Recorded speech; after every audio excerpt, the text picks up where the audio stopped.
Well, good rainy evening. It's a rainy night in Oregon, star babies. This is Larry Locken, of course, with the Larry Locken 3 channel at the Arcturian Crystal Blue Angels / YouTube.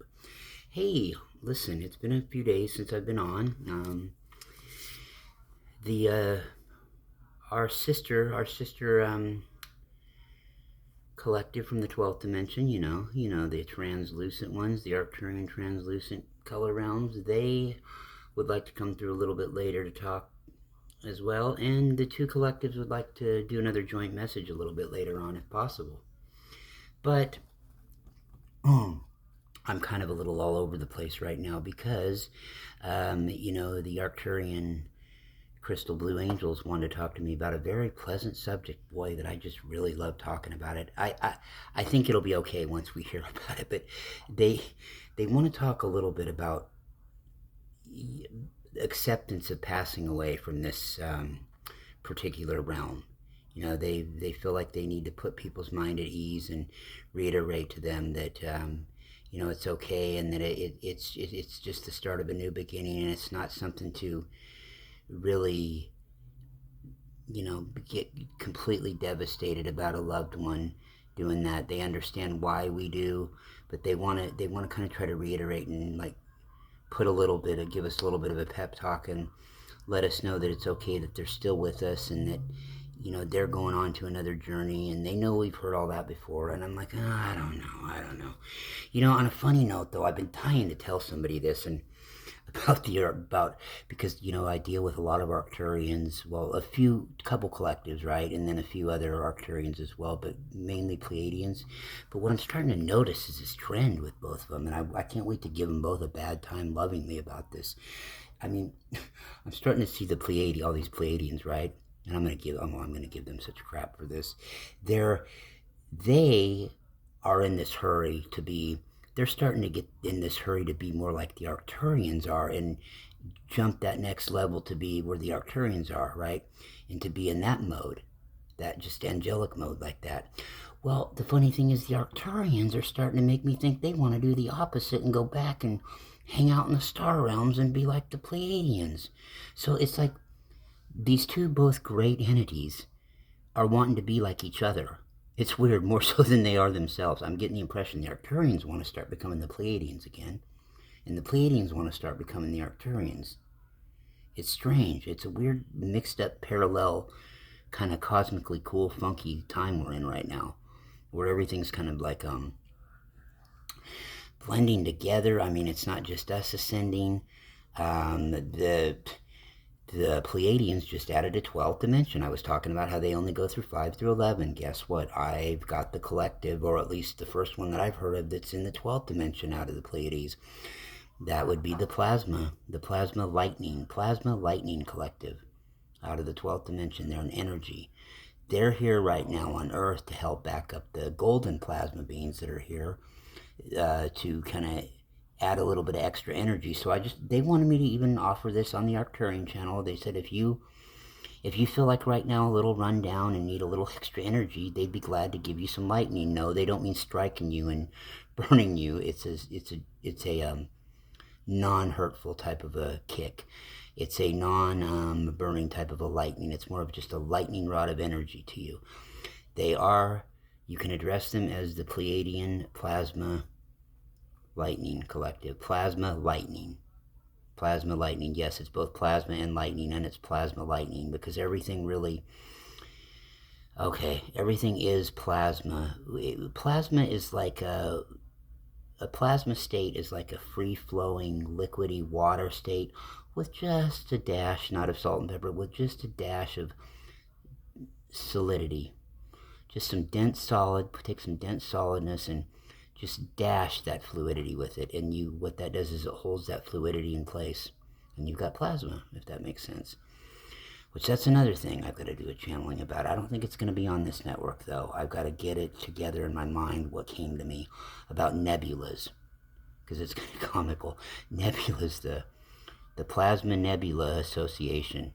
Yeah, the nebulas are basically like manifestation centers to create things. Okay, so like you want to put in an order for you're an ascended being, and you're running a galaxy or whatever it is you do. You're wanting to terraform a planet. Well, you can make a telepathic phone call to your local nebula center, and they will design a star constellation. They'll manufacture the star constellation for you, a planet for you, a universe for you, even a big job like a universe or a galaxy. In the meantime, what they're doing, though, when they're not on a job, because there's nebula centers, all kinds of cool ones and different colored ones all over the galaxy, everywhere, all over the universe, the multiverse, creation, everywhere. They're everywhere, okay? What they're doing, though, when they're on their downtime, basically what they're doing is they're sucking in old stars that are disintegrating or stars that need repair, and they're sucking them in, repairing them, and spitting them out. Or if they're disintegrating, they're recycling those stars into new ones and spitting them out. They're a revolving door for creating stars, bringing old ones in, fixing them up, and putting new ones out. Okay, that's what they're doing when they're not designing universes, big star constellations, and that stuff. They're also any kind of debris that's in their area, they're helping clean up too, and sucking with the plasma. Oh, they create moons too. They create moons and suns. Any kind of celestial thing that you have your heart's desire to have them create, they will create for you. You just got to get a hold of your local nebula center, your plasma nebula center. In fact, there's you've heard of the Galactic Federation of Light, Galactic Federation of Worlds, Galactic Federation of Planets. Well, those are all real entities too. I'm kind of associated with the Galactic Federation of Worlds, but deal with them all, and the Galactic Alliance too. There is Creations Association of Plasma Nebula Centers. Yeah. The CAPNC, the CAPNA, Creations Association of Plasma Nebula Centers. And these nebulas are really cool guys. They're gorgeous, they're beautiful, and they built these things. And like I said, on their downtime, they're picking up space debris, and they're recycling stars and fixing stars up. But yeah, they'll do anything. You need a moon, you need a sun, give them a call today. I've even been willing to do a commercial for them. But that came to me earlier, so, I don't know. But all these dimensions, so it came to my attention. I maybe need to get a hold of Daniel Scranton. Mr. Scranton, if you're listening, buddy, I know we kind of came up together back in the day, and you've gotten huge, dude. Hey, is there any truth to the rumor? You heard anything about the Arcturians dropping the 9th dimension? And, because other planets and star systems are coming up, is Arcturus going strictly to a 10th through 13th? That's just kind of the rumor I've heard. So, yeah, maybe if it still keeps nagging at me, I might just ask him if he's heard. I'll message him and ask him if he's heard anything like that. But yeah, he'd know. If anybody would, Daniel would, if you know who he is, man. I seen him coming up. I knew when we were younger, I knew he was going to be a lightning rod too. Well, he was then, but I knew that. He had the stuff. But nevertheless. And I was surprised. I didn't realize they were still even operating out of the 9th, but yeah, they are. And then it came to me that, okay, they're 9 through 13th, the 11, 12, 13th angelic realms, and 9 and 10th of the star realms still. But I had got it come to me for some reason that they were going to be dropping the 9th, that all the energies in the 9th would just come up to 10th, and anything going into that 9th dimension somewhere would either be absorbed by Pleiades or, Sirius or, Procyon or wherever it may be, the Mentacans. Oh, there's another group I've got to do another part of my galactical history about. I've been getting some good information about them. They had stayed out of my purview for quite a while, for a long time, and then my guides brought it to my attention exactly who they were. They're not alone though. The Procyon is a direct DNA offshot of them. They have the same DNA mix in them, and so does a green collective in Pleiades. The Mentacans, they're the same as the Mentacans. So there's two other family races out there. It's just they have different experiences with each other. Or from the Mentacans are really gun shy because they've had a lot of destruction caused to them by Orion. Procyon, a little bit more removed. Procyon is like a version of Mintonkan that's a little bit more on the wild side. They're a wild child. I'm telling you, those Procyon people, they're a trip too. I first got the impression that they were a Syrian Pleiadian mix, and it fit. And because my guides had said, why don't you think of it that way for now? And I thought, okay, what does that mean? But then what I'm thinking is this: Mintonkan was the first of those. Mintonkan is, I'm pretty sure, getting that they're a Lyran-Began hybrid. Okay, some families, when those two were, before the Orion War really kicked in, Lyra wasn't too, as wonderful as they weren't that nice to Vega that much. There's a little bit of racism going on there, and this is true. This is true. There was. I'm from there, and there was some that were giving Vega a bad time because they're dark skin color, and they're the same beings. It's just that there's some issue with the sun going on that is the reason why the original inhabitants are one's darker than the other. That's it. But you know how it is here on Earth when you're going through growing pains. The same thing there. But some couples, mixed couples from Vega and Lyra had got together, and I believe they are the founders of Mintonkan. And then that offshot into Procyon and the planet in the Pleiades I dealt with. The one from the Pleiades is the green collecting Pleiades is more like Mintonkan. Procyon, basically, they just share the characteristics and the physical traits. They're more of a, they're a little bit more wild because they haven't had the threats that the other two have had and had to deal through a lot of the crap. Procyon is pretty much party central, seriously.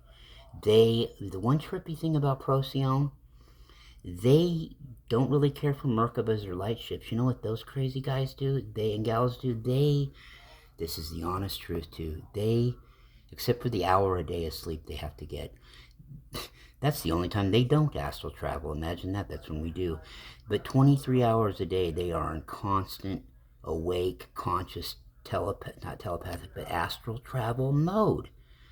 They astral travel. Imagine you see those highlights of Superman flying through the sky. That's what they do through the cosmic gateways. They have big, strong lungs.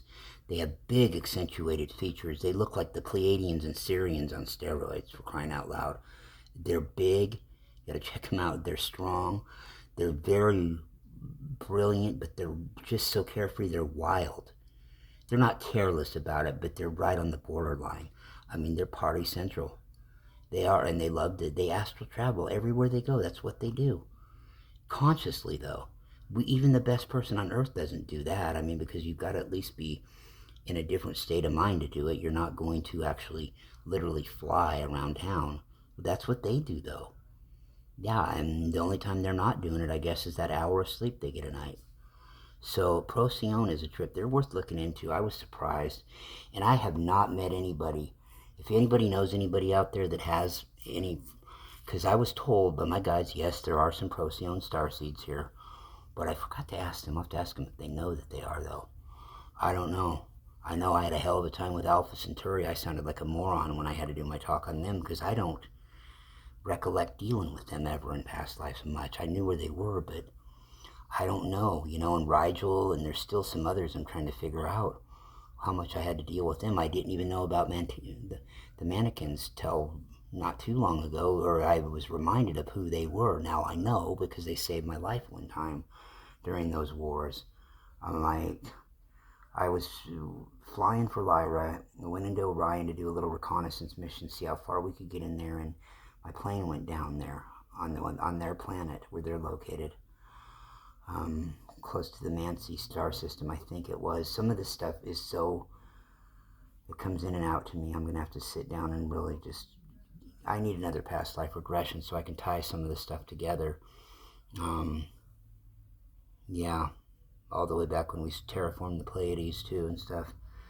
When we weren't the originals to do that. That would be the originals, the shining ones, the ones that created Arcturus, the ones that are responsible for Arcturus, Orion, Draco, every human in the galaxy. But I'll go into that another time. I don't think people are ready for that yet. But I'm going to bring in the Crystal Blues right now. I've got a lot to do. I was supposed to get to this last night, but I'm going to go in and I've been kind of dragging my feet on this subject that she wants to talk about.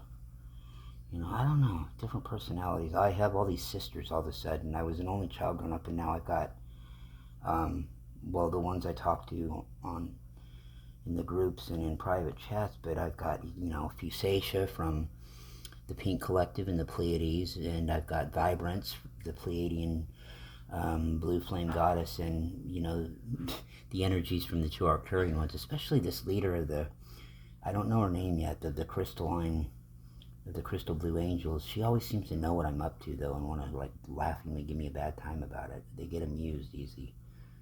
She'll probably ask me tonight about how my conversation went with Vibrance. I'm going to tell her right now, hey, you listened. It went okay. All right, Auntie. Why don't you come on in and tell us a little bit about what you have to say about the passing over thing. Make it quick. Well, hello, Larry. You're doing good this evening. I hear it's raining where you're at, but I already knew that. You knew that I would know that. I just wanted to talk to you a little bit about it, and I just wanted to let your listeners know that I'm going to tell them again, like I'm going to tell them every time. It's always a joy to get to come in here and be connected with them. It really is. It's for us, it's amazing. You may think that it's a big deal that we would give you the time of day. No, we think it's a big deal that you even know who we are. And we want you to know how grateful we are for that. We love to be able to converse with you. It reminds us of former lifetimes. And yes, Larry, we did hear what you said about wanting to be more like the Pleiadians again. There may be some truth to that. We just sometimes we long to go back and adventure too a little bit. So, and that's all I'll say on that. And I'll get started.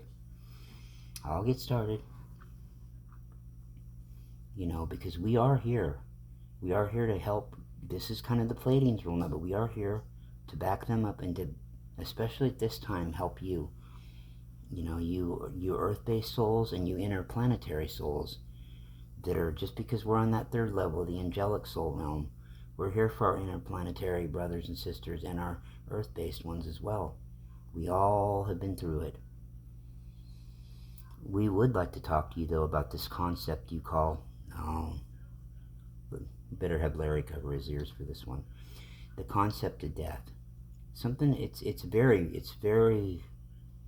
not as understood as we would hope that it would be in your realm.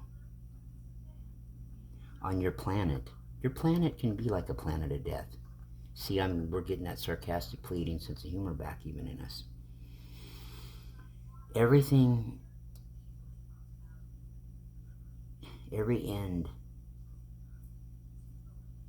of this particular existence, or end of life of some sort, or ending that you see, anything that you see as a death, we see as a continuum. We see it as a continuum of an existence, just from a different point on the continuum. Where you move from one form of existence into another, it is your form of consciousness that changes you. You do not die.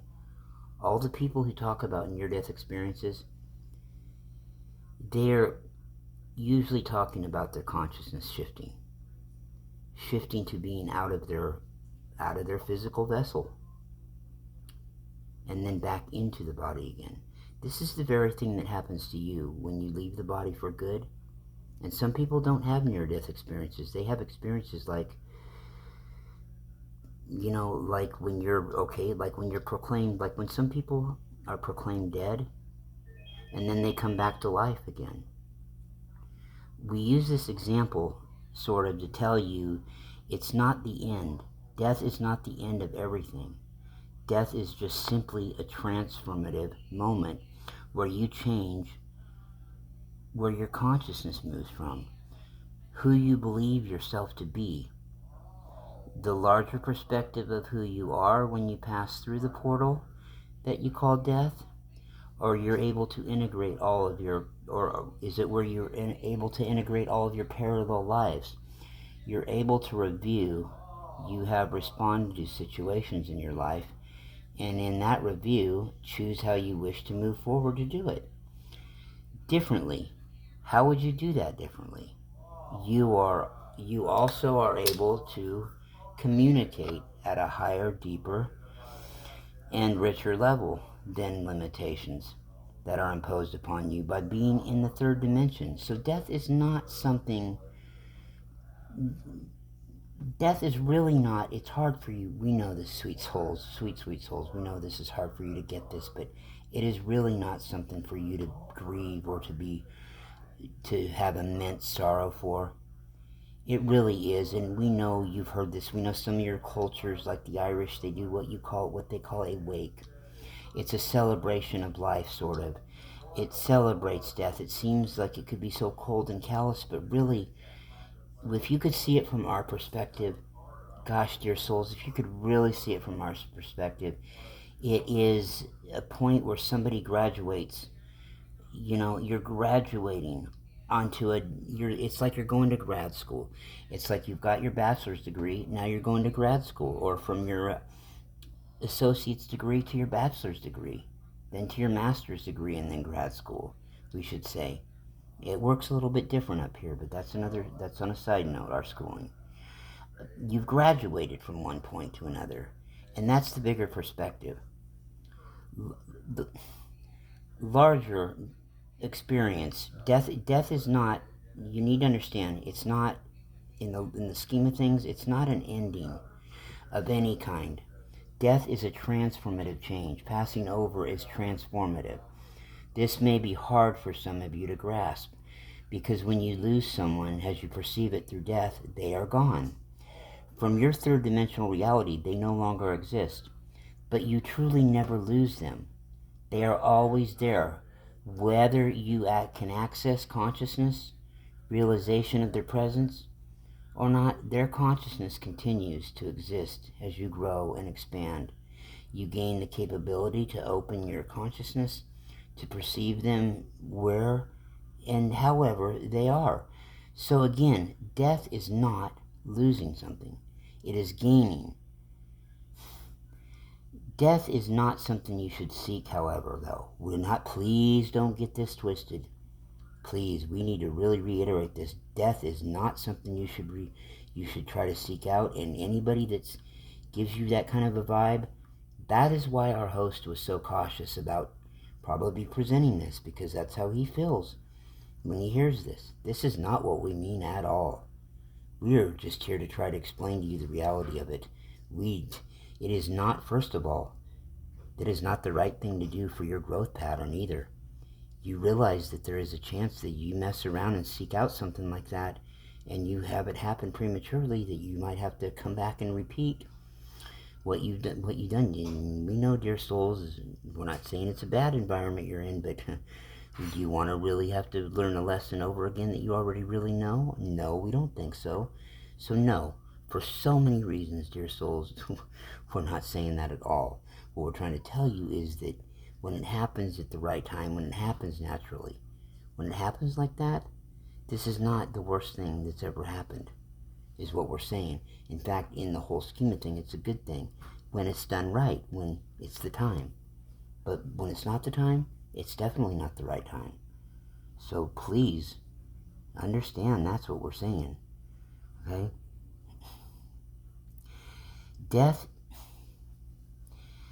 sometimes it is a moment that you actually have chosen before you get to this particular existence.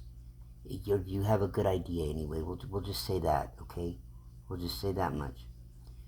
So you will have an opportunity at some point to move forward, where you will have an opportunity to do with what you need to do to continue your evolutionary journey. Death will not stop you from evolving. When you leave this body, you continue to evolve. You continue on your journey. Your consciousness expands. You meet old friends. You meet old people that you have forgotten about. And now remember again, you integrate parts of yourself that you have forgotten about. You have forgotten about those, not only some of those people, but some of those parts. You've forgotten about them. Now integrate again. You've forgotten how And now integrate again, and you let go of an attachment to who you believed yourself to be. We tell you this, sweet souls, now because you are faced every day with death all around you. It's depressing, we understand. You are faced with what people tell you about death. You are faced with people losing the planet and going to other places. You're faced with concepts about death that may not ring true to you any longer. It is a concept you need to sit with, to grapple, to deeply understand, and to realize the beauty and the truth of exactly what death means. Death can actually be looked at as a portal. It can be looked at as a portal. It can be looked at as a graduating point in some sorts when it's done right and at the right time. Not when it's forced or done out of any other reason. Celebrate it. It's an achievement. When it's done, when somebody's been a great soul and they've lived a good life, they've been a good person, celebrate their life. Celebrate that event for them. You celebrate their life and their love. Celebrate it with loved ones, loved ones of theirs. Just, honor it. Honor and cherish their lives. And we're not saying you don't, dear souls. We're just saying, keep it in mind, okay? Keep it in mind, be aware of it. We know most of you are. Most of you that are listening are. Experiences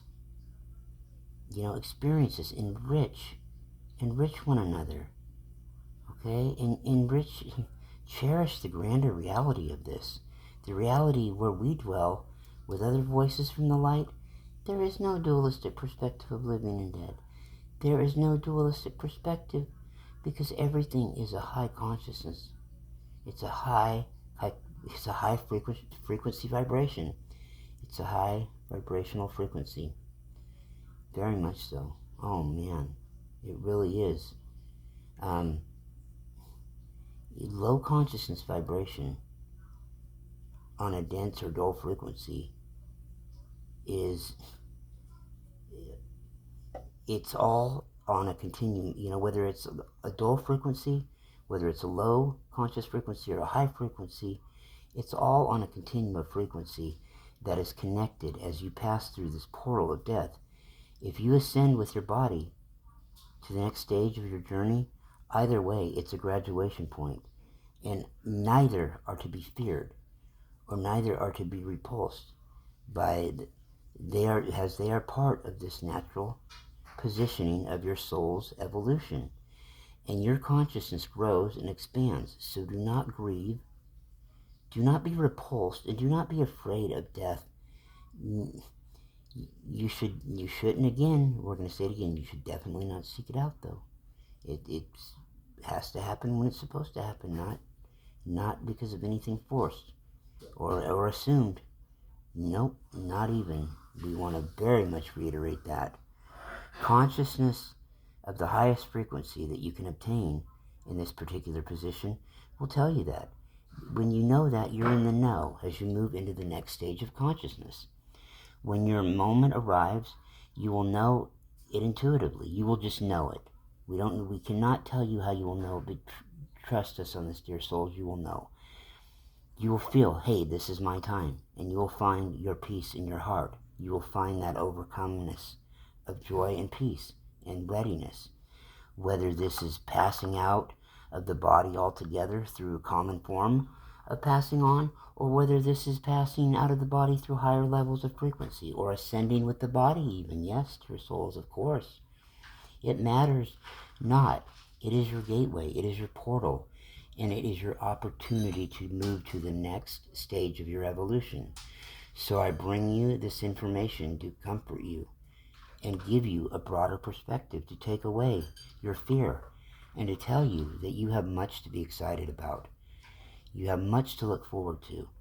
And yes, of course, death is all around you, but do not grieve it. Celebrate it with each soul that is moving through the portal. Okay? This is the ascending with the body is moving on to the next stage of conscious evolution.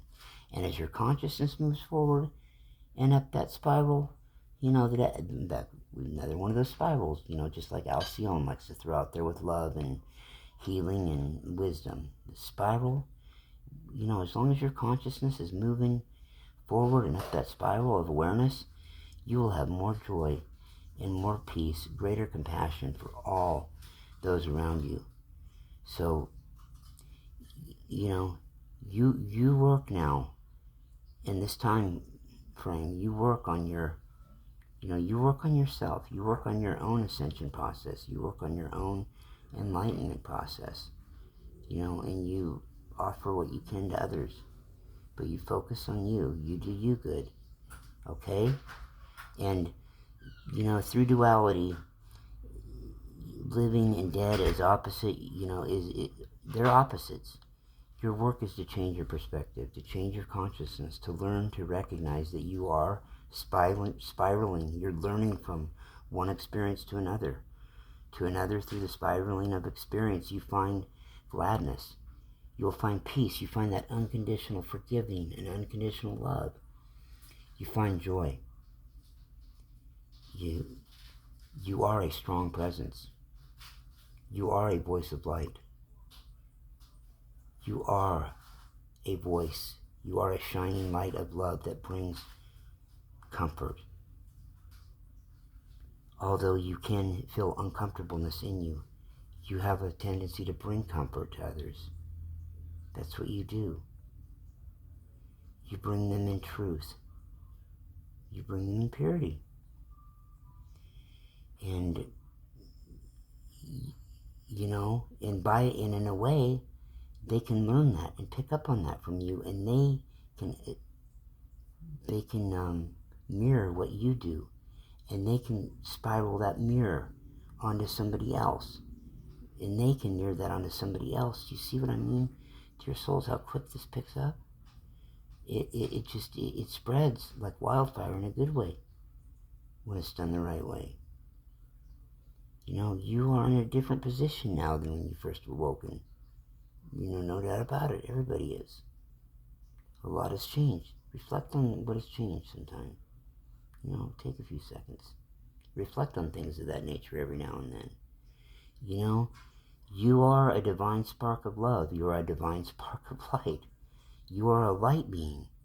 You are a light worker. You are a star seed. You are part of God. You are God. Okay? Everything that has happened in your life is for a reason, and it's part of your growth path. It's that simple. And dear souls, we know how uncomfortable this subject makes our host. Later on, when we do a dual talk with our sister collective from the 12th dimension, the translucent color realms, it'll be about something a little more pleasant, I have a feeling. But with that, we're going to give it back to the host, and I know he's probably going to say something about the translucent realms coming up. We thank you so much, and we do. We loved you, dear ones. We love you, dear one, by the way. We love you, souls, and we'll talk to you later. This has been from the 13th dimension of Arcturus. This has been the Arcturian Crystal Blue Angels. Wishing you a lovely rest of your now moment. Thank you. And many future now ones. Oh boy, thank you.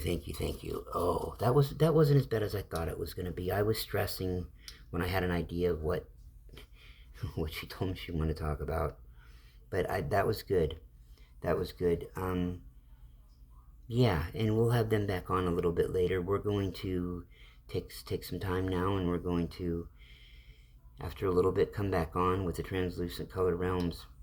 And they weren't very specific about what they wanted to talk about. They just kind of had some general update things they wanted to pass on to you. Nothing quite as heavy as this, I don't think. It never usually is with them. 12th dimension isn't quite as, I guess, heavy as 13th, although they're, it's almost one and the same. So, anyway, with that, you know what, again, you know who I am. I'm Larry Locken. I go by Rockin' Larry Locken over on the Pleiadian side. Maybe I'm going to have to change, since both want to change and be each other, maybe I'm going to have to be Rockin' Larry Locken over here and just Larry Locken over there. But you can find me at everywhere I'm at.